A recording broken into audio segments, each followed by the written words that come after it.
Pushkin. Hey, Revisionist History listeners. Before we get to our 6-episode series about America's gun problem, I want to remind you that you can binge the entire series early and ad-free right now with a Pushkin Plus subscription. And that same subscription gets you exclusive access so you can binge listen to Happiness Lab, our hit podcast, The Dream, and all 12 episodes of Paul McCartney's new podcast, McCartney, A Life in Lyrics. That's just the September lineup.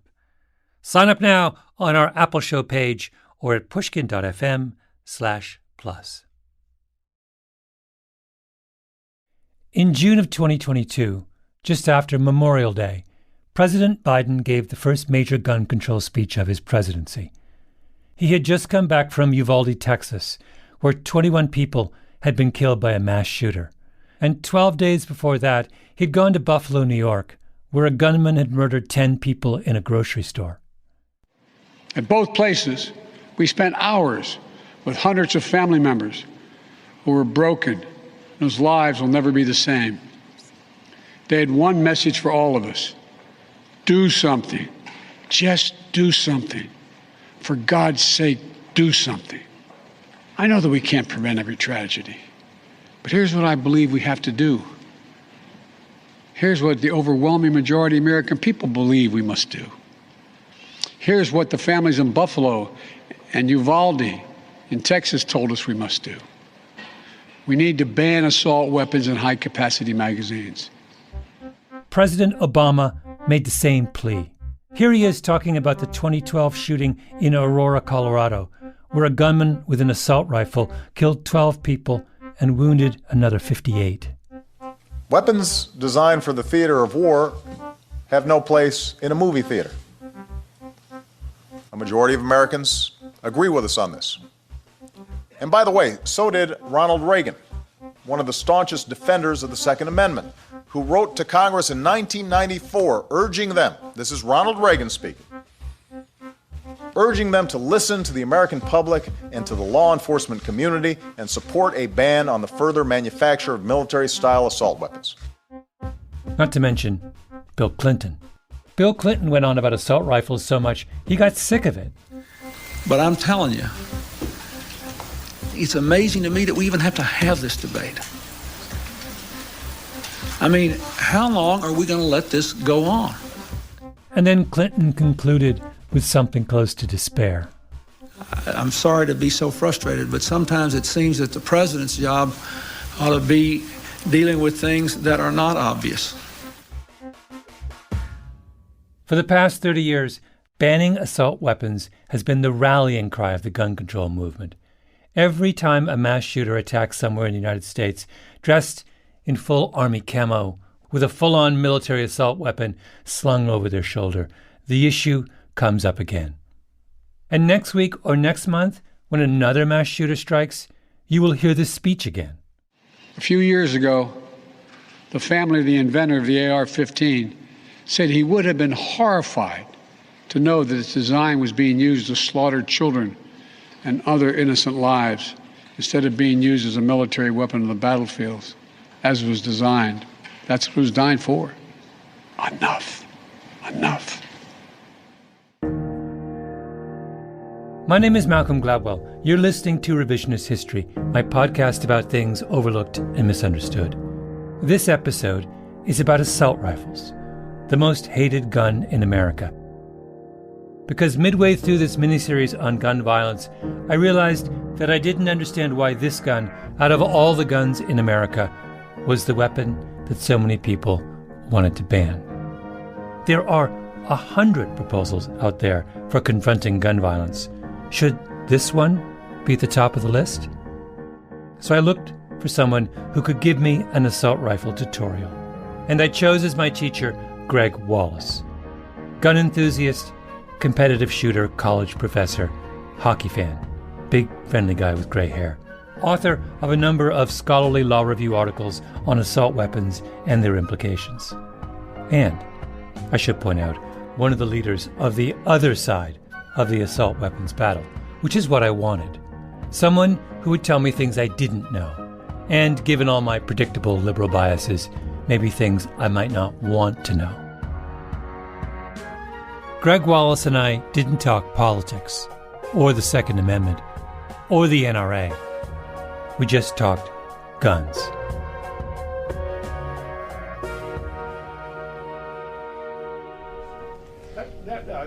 Close that blind over there. That sun maybe come here. I got it. No, I got it here.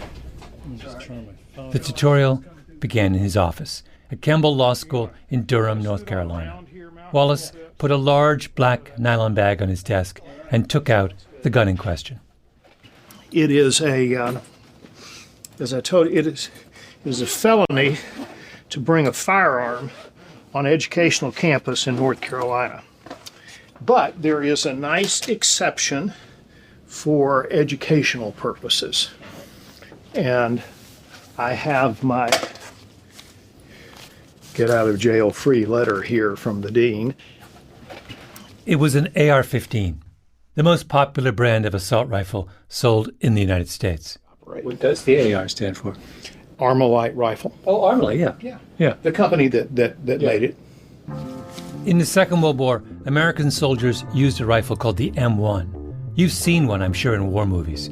Long, slender, unadorned. The body of the rifle is made of walnut, with a metal gun barrel poking out of one end. An AR-15 belongs to the generation of military weapons that followed the M1. Made out of metal, with plastic in the stock and the handguard. Black, much lighter than its predecessor, firing a less powerful, smaller bullet.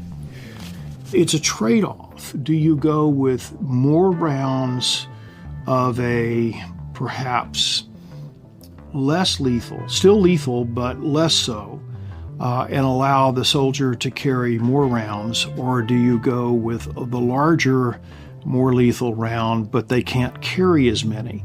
And that's the trade-off, and the military decided to go with the smaller round. The thinking was a lighter, less powerful weapon makes less noise, produces less of a flash, so it's harder to spot on the battlefield. It has less recoil compared to, say, a shotgun. Spend an afternoon hunting with a shotgun and your shoulder will get all bruised. That gun has a savage kick, not the AR-15, which makes it a little easier to get the gun back on target and fire off a second shot. Can you put it on the table? You know, I've never seen one of these. Never seen one? It is unloaded. Double check again. So you want to hold one? That's. It wasn't just that I'd never seen an assault rifle before. I'd never held a gun of any kind before. When I was growing up in Canada, I don't think I even knew anyone who'd held a gun. Not to mention that the AR-15 wasn't a hunting rifle, something you shoot rabbits or deer with, which I could rationalize away. It was a weapon of war, ugly, unsettling. I think Wallace was a little amused by my discomfort. He tried to reassure me. What I was holding, he said, was the civilian version of the AR-15, not the military version. They looked the same, but they were fundamentally different weapons. So if this was an actual military AR-15, it would have what? How would it differ from what I'm looking at right now? All right. What it would do is this is the switch here that selects fire and safe. The switch was on the side of the gun, small but clearly marked.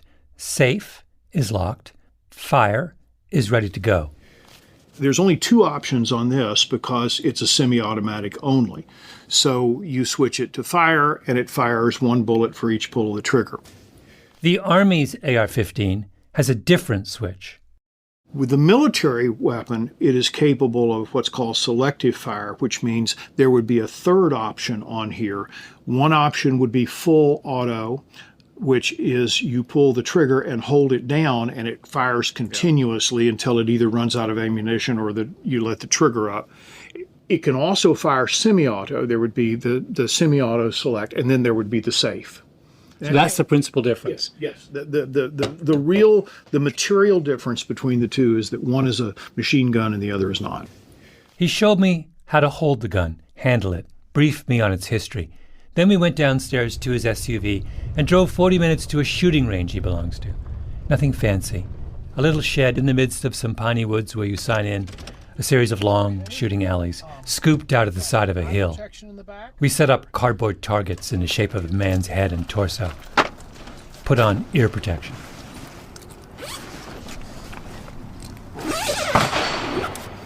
All right, we're going to start off with this one right here. This is it's a custom-built AR-15. It has the adjustable stock. It has a 14.5-inch barrel, but with this right here, this muzzle device is pinned and welded on it, so the barrel is 16 inches long. If it's not 16 inches long, if it's shorter than that, it's called a short barrel rifle, and you have to register it with the ATF and pay a $200 tax stamp, okay?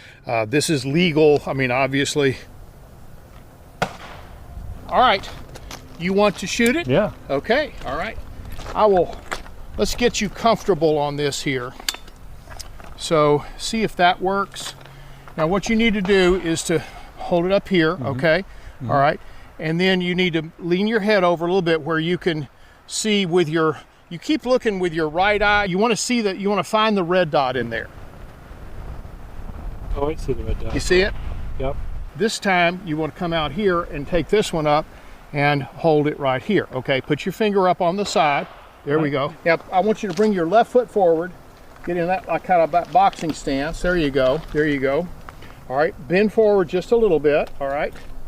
Now, I'm going to take it off of safety. Now, once you touch that trigger, once the safety goes off, it will fire, okay? All right? So aim it.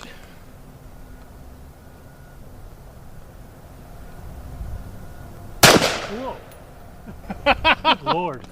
That was... What did you think about that? Jesus. Kicked it? Did it kick a lot? Well, it wasn't that a kick. It's just the sudden awareness of there's a... Yeah. It's a surprise. I mean, it is the very first time you do it. Yeah. You get used to the sort of what would you call violence of it? You know, percussive. Yeah. Yeah.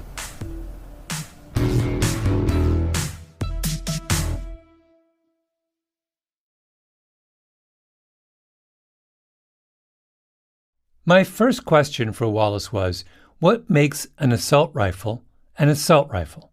What was it that I was holding? When I fired it, it sounded like I imagined a gun would sound like, and felt just like I had imagined a gun would feel like. So what made this gun different from other guns? I thought there would be an easy answer. It turns out there wasn't. One of the things about the AR-15 is some people have called it the Lego of modern rifles, because you can put a lot of different things on it. Yes. So this has got a scope on it rather than just the red dot sight there. It's got a scope, 1 to 10 scope. It also has this red dot here that I can flip it to the side and aim it if I'm going from scope to red dot like that. It has a flashlight on it. And it has a little hand stop here, a little grip stuff. What he meant by that phrase, the Lego of modern rifles, was that the AR-15 was endlessly configurable.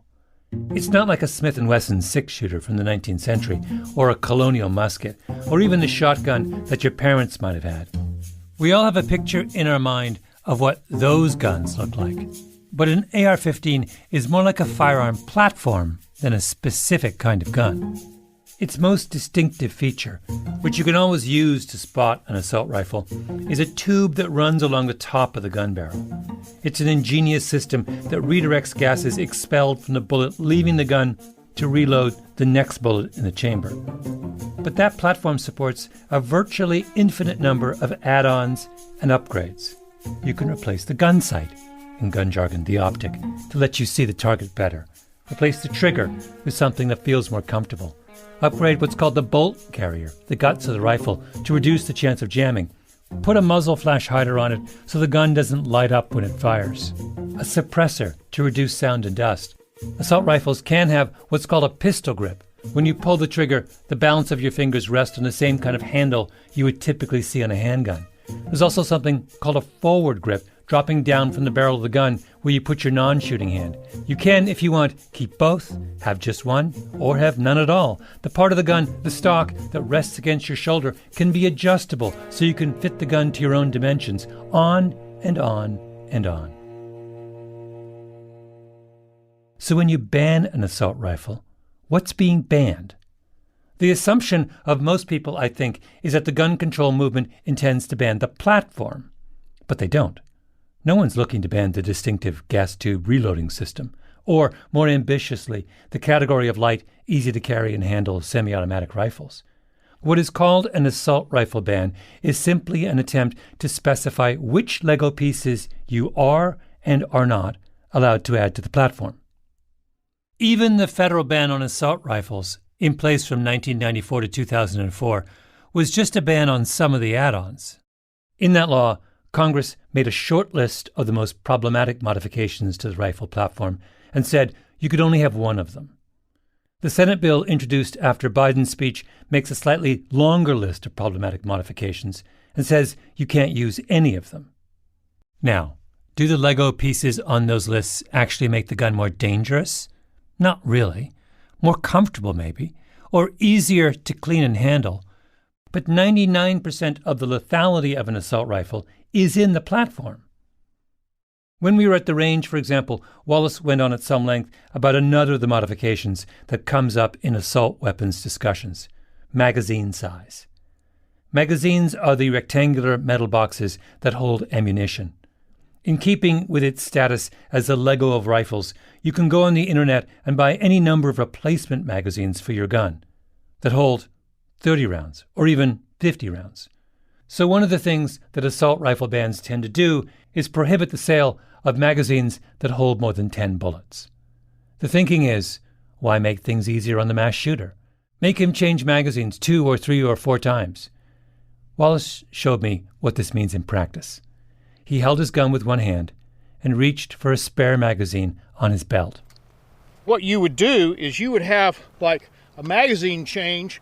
So let's say he's out, so he's going to do this right here, and he's ready to go again. Now, how long did it take to change that magazine? Just a couple of seconds. Mm-hmm. And one of the things that the people who say, well, we got to make magazine changes more often, make smaller magazines so he'll have to change more often. If you were lying down on the ground there, could you get up and attack me in the time it took me to change that magazine? No, probably couldn't. Mm-hmm. I mean, you probably could. So I'd have you do it, but I don't want you to get your clothes all dirty. But when you're in a closed area and people are down on the floor, it's going to be a rare situation where somebody is going to be able to jump up and subdue the shooter while he's changing a magazine. Yeah.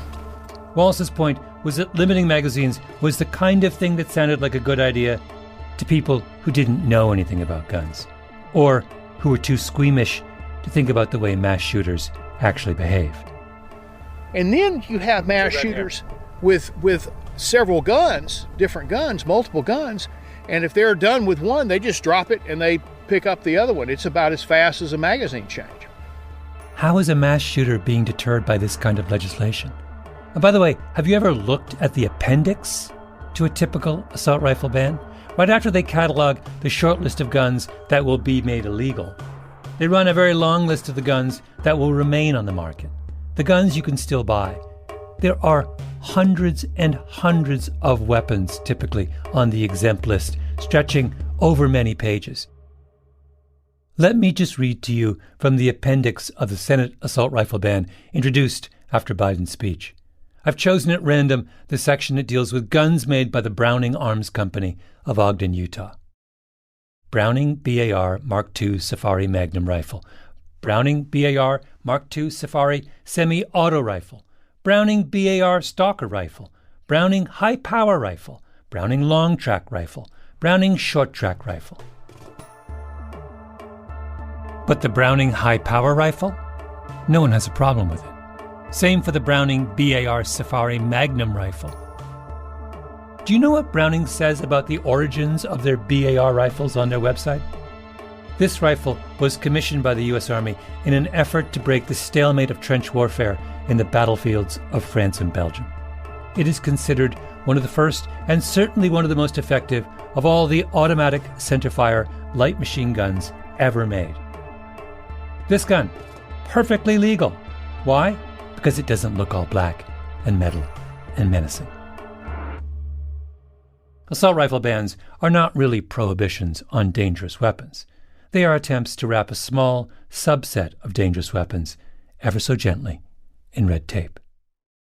Let's talk a little bit about the historical context of this. I'm trying to understand why, given all that you've said, all of these nuances, how does the AR-15 become such a kind of bogeyman in this gun control debate? How does it become so notorious? What is your interpretation of how this gun acquires such a kind of bad reputation? There was a fellow back in the late 1980s named Josh Sugarman at the Violence Policy Center, and one of the things that people who wanted to ban guns back in the 60s, 70s, 80s, they focused on handguns. Their call for handgun bans really never got any traction in the media or with legislators. So he published a paper that suggested that they change policy and focus on these so-called assault weapons. And he said there were two things. He says, number one, we can take advantage of the public's ignorance that they are machine guns. And even today, there are a lot of people who still, like Geraldo Rivera on the 5, think that these AR-15s are fully automatic weapons. And that's a mistake. They're not. And then he also said, and we can also take advantage of their scary looks. Sort of the scary black rifle kind of thing where they're just terrifying. They communicate some kind of sinister, effects. Wallace was talking about a hugely influential report that came out before the first assault rifle ban was passed in the 1990s that really put the issue on the map. I looked it up after Wallace told me about it. Here's the conclusion, which I have to say astounded me. Assault weapons, just like armor-piercing bullets, machine guns, and plastic firearms, are a new topic.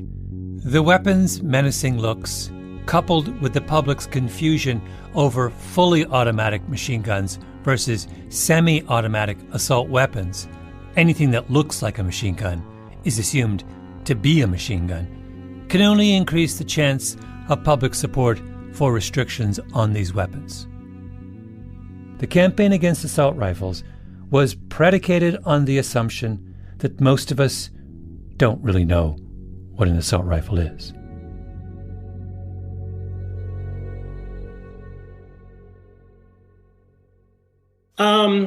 In 1988, as a result of an increase that we'd seen in incidents involving assault weapons, I wrote a study called Assault Weapons and Accessories in America that laid out the fact that we were seeing this new trend as far as weapons being designed and marketed by the firearms industry, and really warned that this was a dangerous new shift that we were seeing.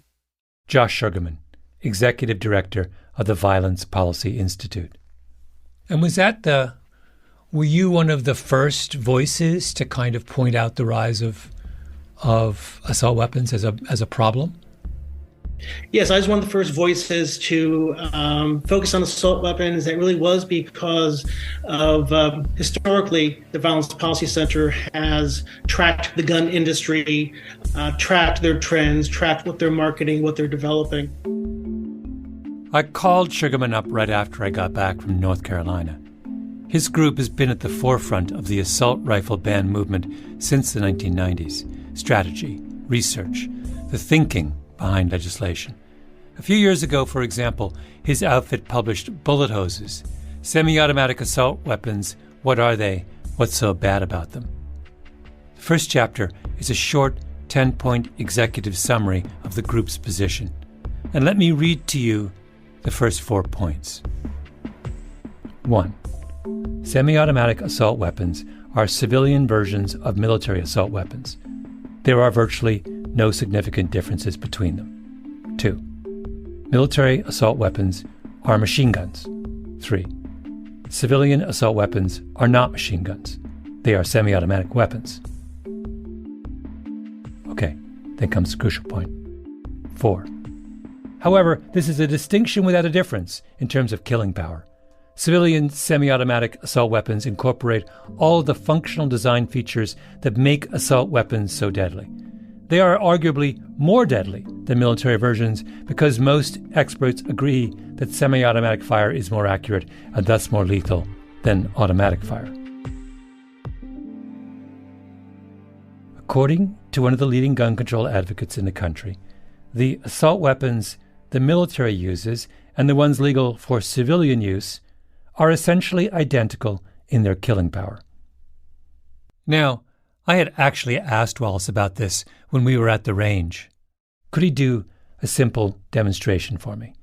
How fast could he fire his semi-automatic assault rifle, the AR-15? I actually have, let me make this a little more interesting. I have a timer. He clipped an electronic device to his belt. All right, 30 round magazine. Now you're going to do this as fast as you can. Fast as I can. Okay.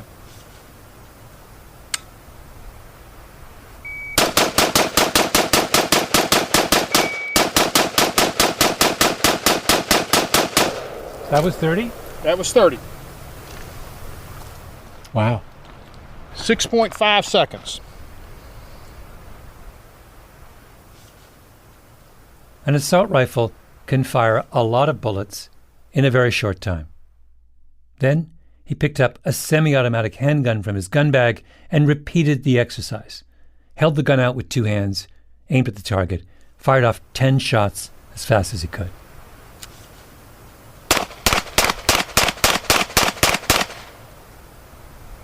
All right? Yeah. See, same type of thing, Yeah. you know. Yeah. He was faster with the assault rifle, but only by a tick. Someone with a civilian semi-automatic assault rifle can't really fire any faster than someone with a handgun, which makes sense. They work with the same principle. One bullet per pull of the trigger.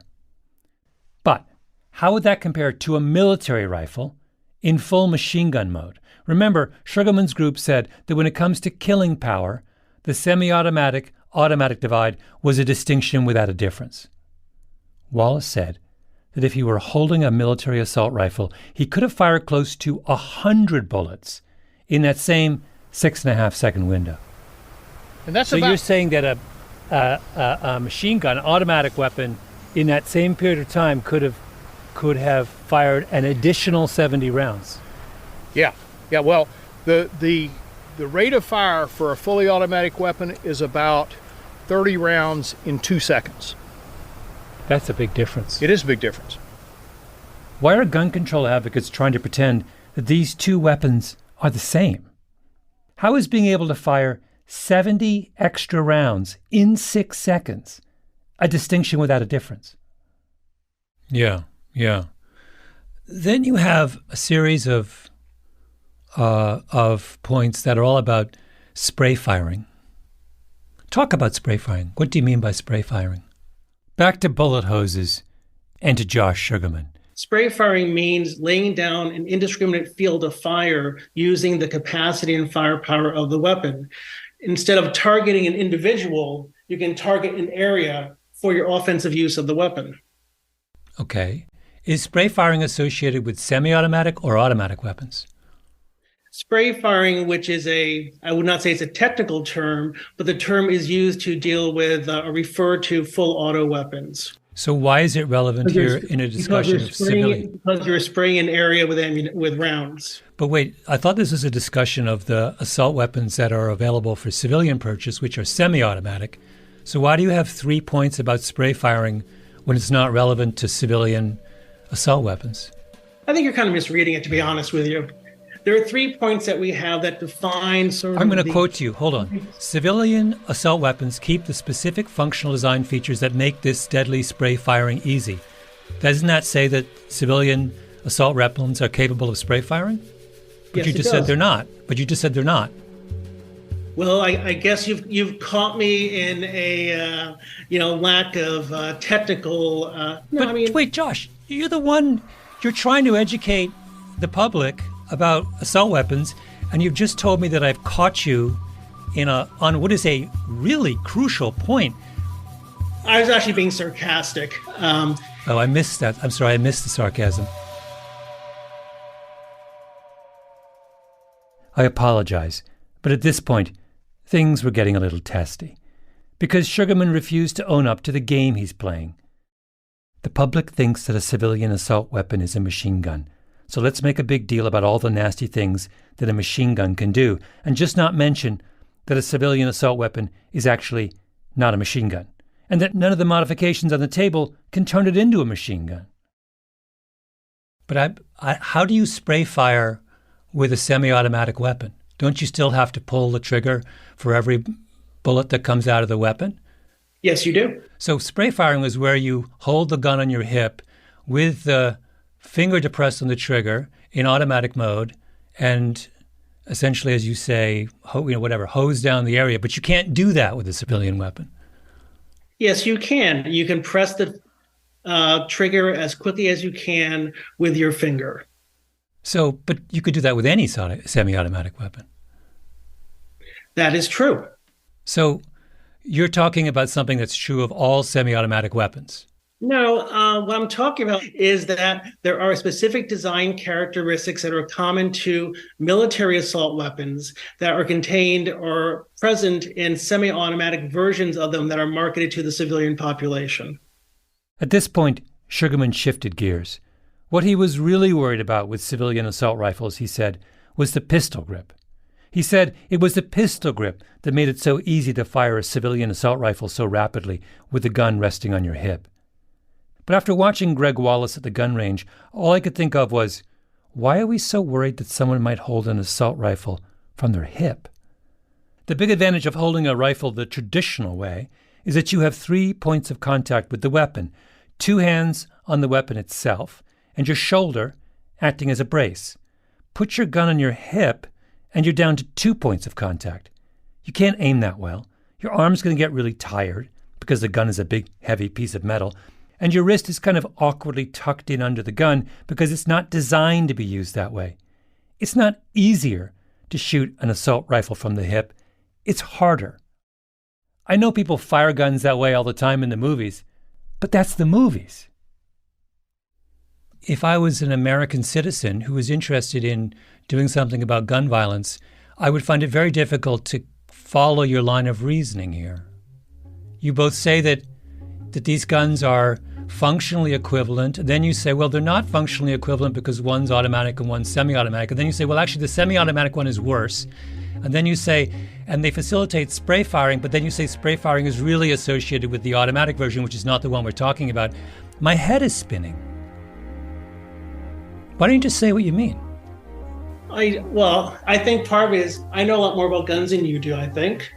And I think you're kind of creating a word salad from some sort of, I don't know why. In the previous episode of this series, I talked about the absurdity of the stories that gun lovers tell themselves. That all of us, for our own good, need to be armed before we descend into the New York City subway. Or that an obscure English slave trader named John Knight is all that stands between us and tyranny. This is the same kind of absurdity, only from the other side. This is someone just making stuff up in order to rile us all up and try and win a policy argument. Now, I understand why Sugarman is doing it. He wants to find a crack in the armor of the gun lobby, and he thinks assault rifles are his way in. And by the way, I'm completely sympathetic to the overall cause. I'm a Canadian, for goodness sake. I don't believe anyone should have guns at all. But this is the problem with the way we talk about guns, right? That in the middle of an ongoing national tragedy, we can't bring ourselves to have an honest conversation about guns. Both sides would rather just make things up. And if you can't have an honest conversation, how do you get anywhere?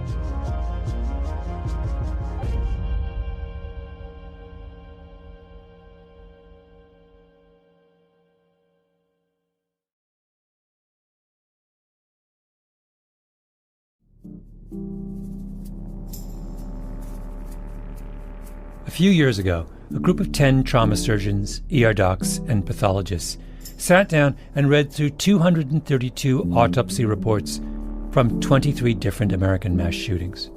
They sorted every victim according to the gun they were shot with: handgun, shotgun, rifle.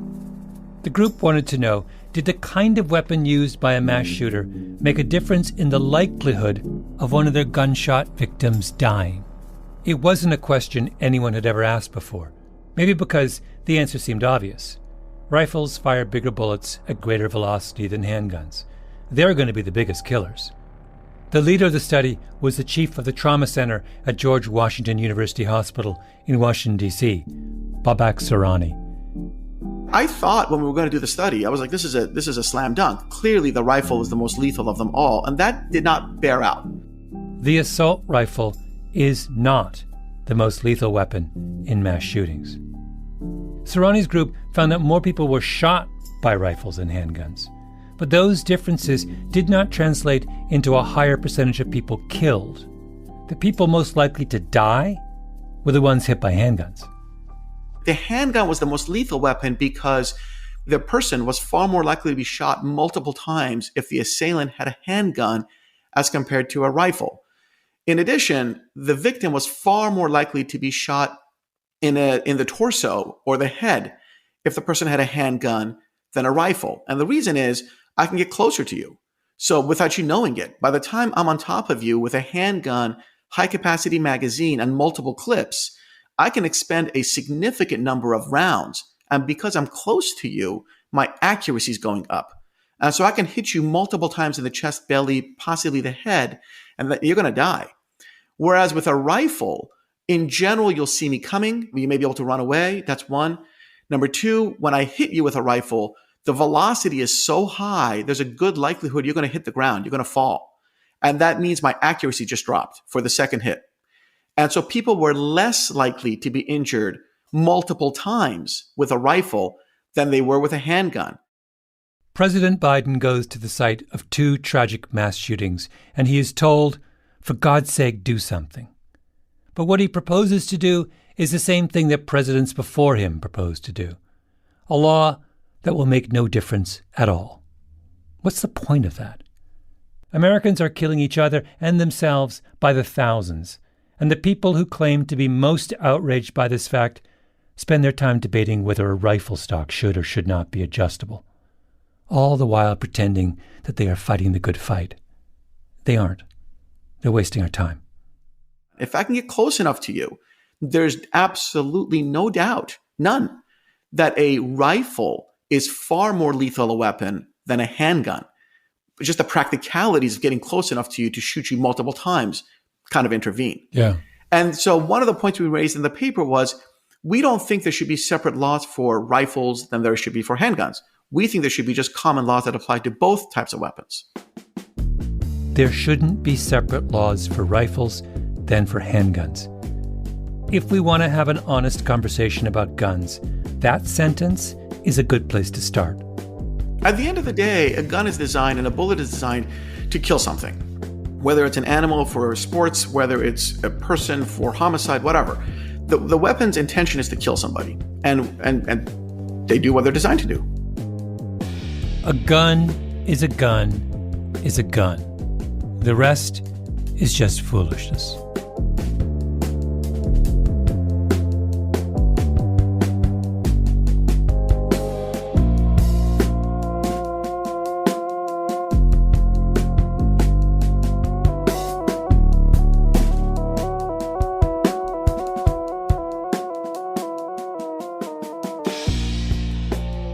Our Revisionist History Guns series was produced by Jacob Smith, Ben Nadaf Hafri, Kiara Powell, Tali Emlin, and Lee Mengistu. We were edited by Peter Clowney and Julia Barton, fact-checking by Arthur Gompertz and Cashel Williams. Original scoring by Luis Guerra. Mastering by Flawn Williams. Engineering by Nina Lawrence. Special thanks to Wilson Sayre. I'm Malcolm Gladwell.